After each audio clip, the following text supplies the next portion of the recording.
Hey, it's EG. Welcome to the audio version of the Be Yourself Marketing newsletter.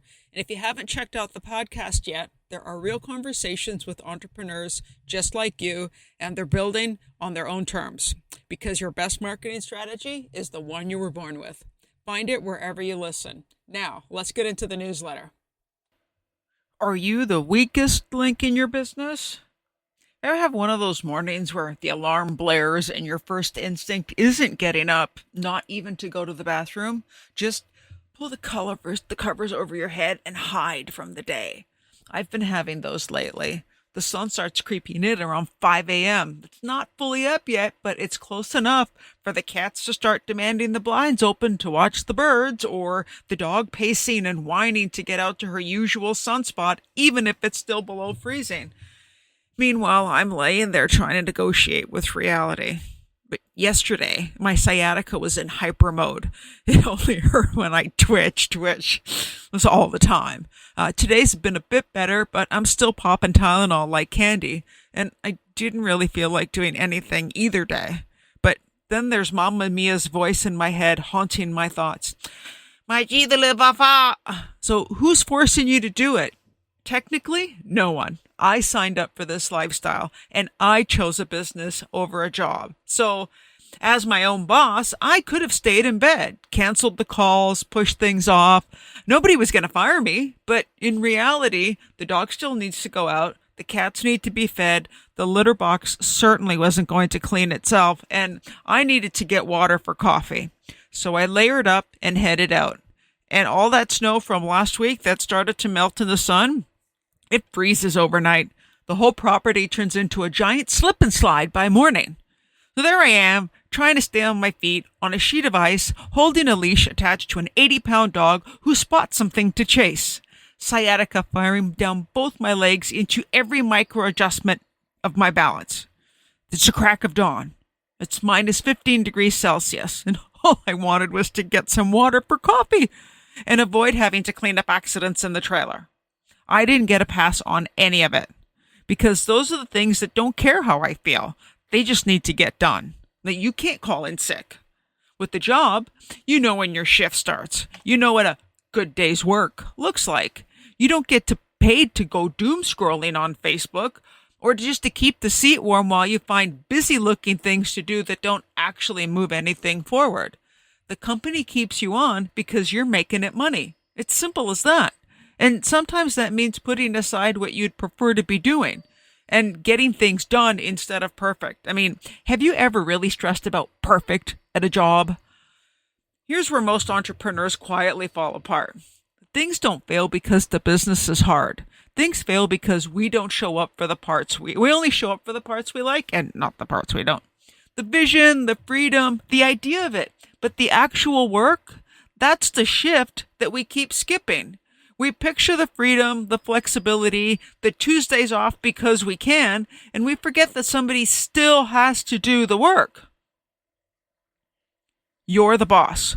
You do get to decide. But what you choose now, like everything else in life, impacts what you get later. You're self-employed. That's the duality nobody talks about enough. You're the boss. And you're the only employee you've got. Both. At the same time, every day. But right now, if you're struggling to get momentum, you're only playing one of those roles. Are you the boss with the big ideas and a vision and a plan? But as the employee, you keep skipping your shift? Or maybe you're grinding away as an employee, staying busy, putting in a full day's work. But as the boss, you've never really defined what is good enough to keep the job actually looks like. Your business can't grow on vision alone, and it doesn't survive on effort that's never pointed at anything real. It needs both from you. The distractions you'd never allow in the office. Here's something worth sitting with. The interruptions that derail your workday at home, they'd never happen at the office, not in the same way. Your partner doesn't wander in to show you something on their phone. Your kid doesn't demand a snack. The pile of laundry or dishes doesn't exist in your peripheral vision. You don't hear the dog whining in the background on audio, do you? I do. Most don't. Like, you're letting the interruptions happen and you're calling it life. That's not life getting in the way. That's the employee letting the shift bleed out. And that's the boss that isn't calling it out. There's reasons versus excuses. We've already touched on this difference between a reason and an excuse. A reason stops you. An excuse, you stop yourself with. I can plan to let the dog out. I can't control the weather. The same goes for your work shift. That 20-minute interruption you could have handled before or after. The hour you spent, quote unquote, researching that turned into a YouTube spiral. Or that course that you bought months ago that you want to get back to instead of getting in front of potential clients. Those aren't reasons you lost time. That's the employee, you, letting the shift slip. And the boss, also you, looking the other way. Ask yourself honestly, are the things you're doing today keeping you comfortable, or are they keeping your business alive? Look, it doesn't have to be all day, every day, but it has to be scheduled. Nobody is saying your shift has to be 8 full hours. It doesn't, and mine rarely is. Maybe it's 90 minutes after the kids go to bed. Maybe it's 2 hours focused on a Saturday morning before the house wakes up. You can't wait until you find the time. You make it. Schedule it in advance like a work shift. Because if you don't put it on the calendar, something else steals it. Every time, without fail. With the job, you know what time you have to show up. You know how long you're there. And you're working on what you're working on. You have expectations to meet and deadlines. The part that doesn't go away when you're your own boss, it's just now your responsibility to create it instead of waiting for someone else to tell you. You have to tell you. You don't get to the point where you can work from anywhere, take Tuesday off, or say yes to last-minute seat sales without the structure and accountability that builds the foundation underneath it. Look, like it or not, the boring stuff is the job. The uncomfortable stuff is the job. There's a version of entrepreneurship that gets sold constantly. The breakthrough moments, the big launch paydays. Sure, those exist, but you know what the most successful people are actually doing? The boring stuff. Consistently. Same tasks, same systems, same unglamorous daily work. Day after day after day after day. Some of them even wear the same thing every day just to eliminate one more decision. Look at Steve Jobs in his black turtleneck and jeans, or maybe Alex Hormozy and his company-branded tank top with flannel shirts and shorts. That's not a quirk. That's someone who decided their energy was better spent elsewhere. Look, Les Brown said it better than I ever will.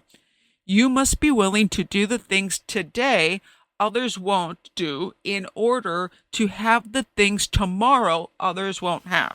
Now, that sounds a little complicated, so I'm going to say it again. You must be willing to do the things today others won't do in order to have the things tomorrow others won't have. That's it. That's the whole thing. The exciting stuff happens because the boring stuff gets done first, consistently. My social media time happens first thing in the morning. It's scheduled, and it's first, so it not only gets done, but the other things on the calendar limit my potential doom scrolling. So here's the question worth asking. If you are reviewing your own job performance this week, as the boss, do you deserve a raise, or should you be fired? Be honest, because the answer tells you exactly what needs to change. And it's probably not your strategy. Look, yesterday, I actually landed a new client. I sent the invoice and the contract, and somewhere in between all that nonsense, I had an idea for an article. So I wrote it up and I pitched it to a publisher. All of that happened while the sciatica was firing down both legs, stuck in a 60-square-foot trailer with 2 cats and a dog who all had opinions about my workday. And if you're listening closely, they're still talking. You can show up for your business, or you can binge whatever's waiting on your streaming platform of choice. I know which one I'd rather do. And full disclosure, come 7 p.m., I'm absolutely settled in with a hot toddy, chocolate, and something mindless. But that's my reward for showing up during the day. First the business, then the property. So now it's your turn. What does your work shift actually look like right now? And even if the honest answer is, I don't really have one scheduled, Yet, especially then, make it a great structured week.